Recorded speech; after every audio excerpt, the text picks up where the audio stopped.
So have you done that to anyone before? Yeah, I just did it yesterday. Oh, okay. And how was the experience? Yeah, it was good. Mhm. Okay. And so could you tell me something about it? We are going to talk about it. If you want to talk about the topic, that's fine. Otherwise, we can talk about something else. I think we should talk about something else because the same topic I did yesterday.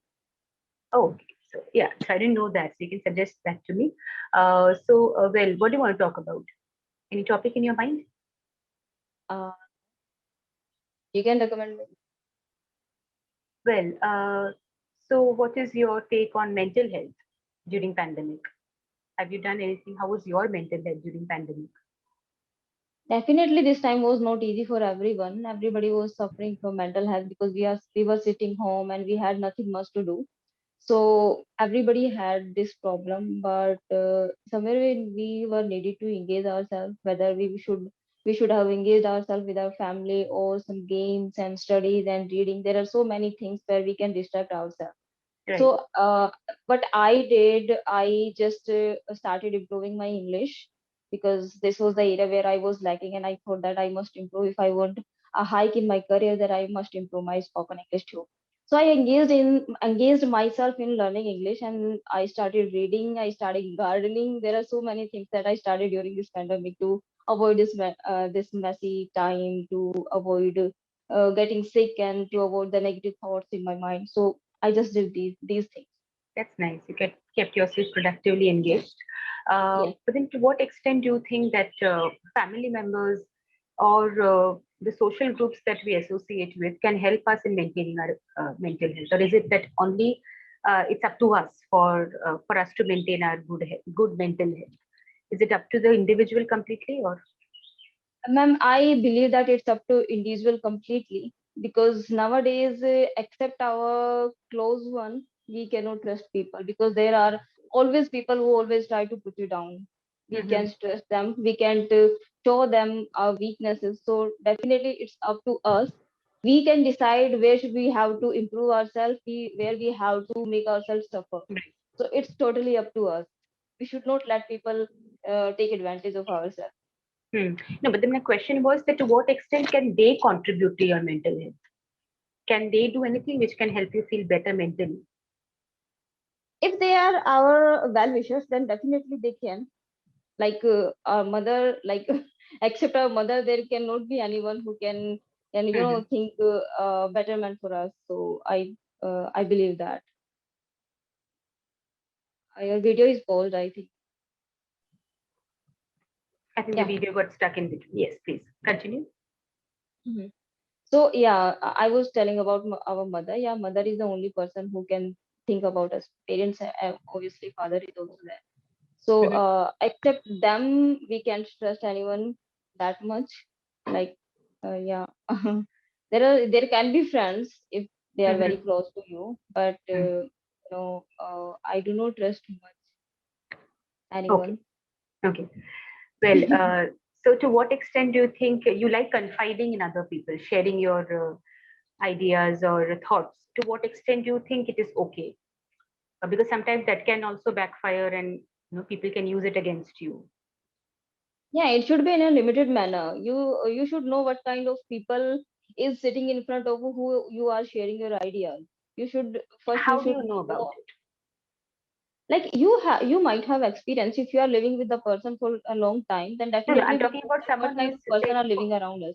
right. No, no, I'm talking about not people who are living with you, but suppose you have come across a friend, a friend's friend, common friend. So you know that person, and then what? Because you're not living with the person, you have not been in touch with the person for a very long period of time. That person could be a good friend for you. He or she may turn out to be a good friend But for you. we cannot say that they would be good for us. If we have we have been living with them for such a long time, we know them well. Until and unless we cannot judge them, they are good for us. We Mhm. need to spend some time with them because I think making decision No, in of a course, haste yes. is not a Spending good time is idea. important. Yes, but no, spending time is important definitely. But living with them may not be possible, right? If you're talking about a friend, Mhm. so yeah, so living with them is not possible. So at that juncture where he or she is a friend to you and they are sharing a lot of things with you, but then you might be tempted to share, but then what is that thing that you makes you think that, okay, I should not share so much of it now. So things like, for instance, you may have heard about that particular person, or a very good indicator that a person may not be trustworthy is that if the person is talking about some other person to you. So, I mean, yeah, you might be, so the person can very well talk about you to a third person. So that is I feel sometimes that's a good indicator, because if they like to gossip a lot, because there's no guarantee that they will not be gossiping about you also. They might be not telling that to your face, that okay, your secret or whatever, your information is safe with me. But if the occasion arises, they might, what is that called as in the course of conversation, they might reveal about you that, okay, even she was saying something, and then there you go. It So happens, ma'am. It's very normal thing. It happens. If something is backbiting someone else, then definitely he's going to backbite you also. right. So, yeah, Right. we No, cannot I mean, just like that. my take on this is that's a good indicator that I should not share, because see, that's what I said, that friends who are very close to you, they're not living with you, but how come you ended up sharing a lot? Because you took that chance that, okay, people who you currently share your secrets and your ideas with, they were strangers to you at some point of time. You were not born Yeah. friends with them, right? So Mhm. you have got to know them. You have gone with your gut feeling also, that I feel that the person is trustworthy. Sometimes, right? Definitely we have. Yes. So that is number one, is your gut feeling. Second is this indicator that person talking about someone else is Yeah, yeah.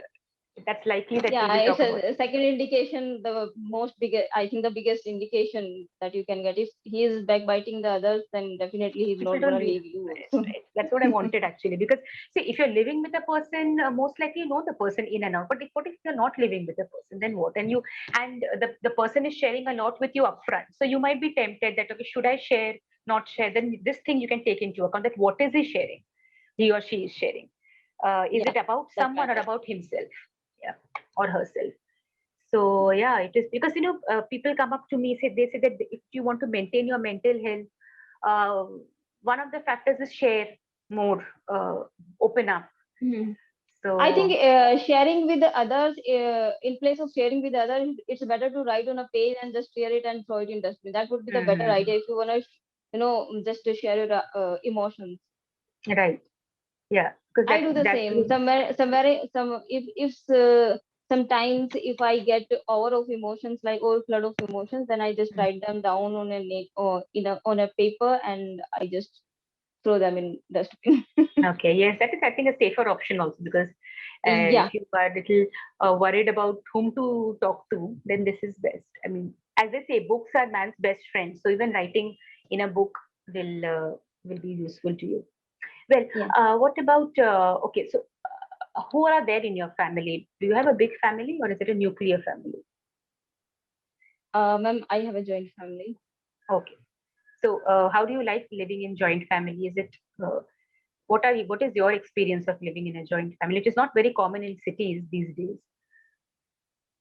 Actually, I belong to a village. Like currently, we are living in city, but Okay. our roots are from village. So Okay. definitely, we are a joint family, and it's a good experience. Like there are people around you all the time. You don't feel Mhm. alone. Like in nuclear families, people are alone. They suffer more than I think like in people who are living in joint family. Like they have no one to support them, like if the couple is working, there is no one to take care of their kids. So definitely Mhm. it's advantage living in a joint family, and my experience, all of our experience is good. Like my family is very supportive. That's good. Okay. In fact, living in a joint family might give you, it seems like it, I don't know how it is, but might give you more opportunities to share your thoughts, if not with one person, then another person, or Yeah, is it there like that? is many people, Mhm. yeah, many people around me. Right. Many people around you, but sometimes, as they say that, even if there are many people around you, you can still feel lonely. It's not necessarily you will feel taken And care that's of. ma'am, see, these things are depends upon the family, what kind of people you have around you. Right. It depends upon the people, and Right. it Sometimes depends upon you nuclear. also. Right. Sometimes the nuclear family also, they don't feel lonely. They're okay with. They have well adjusted themselves. And these days, Yeah, if you know, definitely. Mhm. the children are.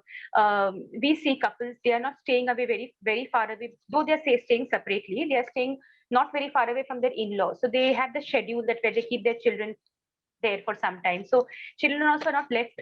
on their own on their own devices, but they get to interact, which may not be the case with people who, I mean, in joint families, people are physically together, but are they mentally connected is the question, Yeah, right? this is a big question actually. Yeah, that's true. Right. So, but then, yeah, generally speaking, yeah, more number of people, you have options to talk to more people, and at least you are not Hmm. alone physically. And yeah, and I feel with members who are living in, I mean, people who are living in joint family get to adjust, also get to learn to adjust to certain In situations. society, yeah. Correct. Mhm. So that is there, which I, yeah. But then that again can be the case with people living in nuclear family also. It's again with regard to upbringing, how you have been brought up. Because I've Yeah, ma'am, that depends upon the individual, definitely. with It's up regard to to you how, upbringing, what kind of nature you have. Like if you are very familiar with people, definitely you can adjust in joint family also. right? You're comfortable do with you do a you lot of people. do you have a joint family, No, or I you are don't have a living joint separately? family. No. I live in a nuclear family, but I have lived when I was quite young. I would not say I've lived for a long duration of time, but during summer holidays, me and my sister, like I have an elder sister, so we used to go with our parents to our maternal, that is, grandmother's place, which is more like a Hmm. job. We had, I mean, my grandmother had two sons and wives and daughters. So we used to live there for long duration, 2.5 months. So I got that feel of joint family also. But then we were back to nuclear because we live in cities, and my father had Hmm. come here for job, and he's a mechanical engineer. So it's not always possible to, especially in cities. Where is the space to have because we need a relatively larger house also. Yeah, yeah. So sometimes even if you want to, you cannot live in a joint family. So anyway, so how has the your experience been on Clappingo so far? How many sessions have you completed? I think I've completed more than 15, 16 sessions earlier. Okay. So, Yeah. did you join this year itself, or was it last year? I joined it last year, and now again Okay. Clappingo offered me these sessions. Free actually. Okay. There has been a gap Mhm. perhaps in between, or were you doing? Yeah, Hmm. yeah, there was a gap between 4 to 5. And what was the general feedback that you got from the speakers earlier? That I can share my own. No, all the speakers are very friendly and very good. I mean, my overall experience is really very good. Like Okay. the most thing I have tried Cambly also, but on Mm-hmm. Cambly there is a problem like we are Indian, and like if you are a beginner, then you cannot make them understand what you feel, and there are so many words and sentences which a beginner cannot speak in English directly. So I Right. think Cambly is a better option. It's Mhm. made in India completely. Yes. It's our native application. So I always recommend people to join Clapingo rather than Cambly. Hmm. Because Cambly I'm a is YouTuber good, but it is also. right. But it is Yeah. good for, like you said, not for beginners because they may not feel comfortable and not even understand what the speaker is saying because accent is also sometimes an issue as to Yeah, how they say. that's what I tell my subscribers because I Mhm. have a YouTube channel But also. then, what is the general feedback that you got for your spoken English skills? Ma'am, actually, I was already good at English, like grammar wise and speaking wise, I was pretty good. But yeah, there are so many things that I learned from Clappingo also. I can't Right. deny. Yeah. Yes. So, okay, my feedback would be this. Yes, like you know already that you can start and hold a conversation. Just that you can, in certain areas, you can work on your pronunciation. That can, I think, Hmm. that comes with fluency over a period of time. Once you are fluent, but with regard to diction and pronunciation, you need to listen to others also how they are pronouncing certain words and follow that. That's a good way of improving pronunciation. Otherwise, I think fluency is fine. I mean, we are able to chat and have a comfortable conversation. So that is not Yeah. something you need to be very worried about. So, only the diction and maybe, I mean, I feel at even I as a speaker can make do with I can help myself with more vocabulary. So vocabulary is for everyone to learn. There is no limit to Yeah. it. Everyone can learn. So Do you like the ordinary method we know how to learn vocabulary? Do you have any unique idea, something different to learn vocabulary? I don't know what you already know, but yes, it might be something what you already know because I have, personally speaking, from my personal experience, I have developed my vocabulary from reading a lot, reading different, but then reading different types of books. It is not about sticking to one type of novels or only newspaper because, as you know, we have different literatures, and precisely they are different because they use same. type of words, similar type of words. So reading a wide variety is reading. I've developed it that way, reading a wide variety of literature. And second is another way is I have gone to English school throughout. I mean, English medium. The education medium of education has always been English for me. So I have observed what my professors, the way they used to speak and the words they used to. So even through observation and listening to others, I have developed my vocabulary. It's the second Yeah, way of doing that's a good. I think that's an advantage if you have completed your study in English medium, because I did my complete study was in Hindi medium. it. Okay. So Hmm. yeah, because there was no touch of English in my Right. So studying. you may know My English, school like was you said, you situated in may. a village. Right. So the grammar perhaps may be taken care of, but what about the spoken English becomes because the opportunity is not there for you to listen to English. So listen to someone speak in English. So yes, second way is to listen to. So you have the virtual medium. You can make use of them. You can listen to English videos, movies. You can watch in English. Also on Clapingo, you can just observe speakers how they speak, and I sometimes Yeah. some of my sessions I focus on vocabulary also, like completely on Ma'am, vocabulary. see, if you are willing to do something, then there are so many options around you. Right. Like nowadays, if you are making excuses that I do not have someone to speak with, Yes, then that is I think we are fooling very ourselves. Like right. It's we are not unbelievable. dependent on others. We have internet, YouTube. There are so many options which are Correct. available in free. We don't have to even spend money. Right. So I don't think there should be a willingness in someone. If they Right. are willing to learn things, then Right. definitely they are options. If you are making excuses, then you are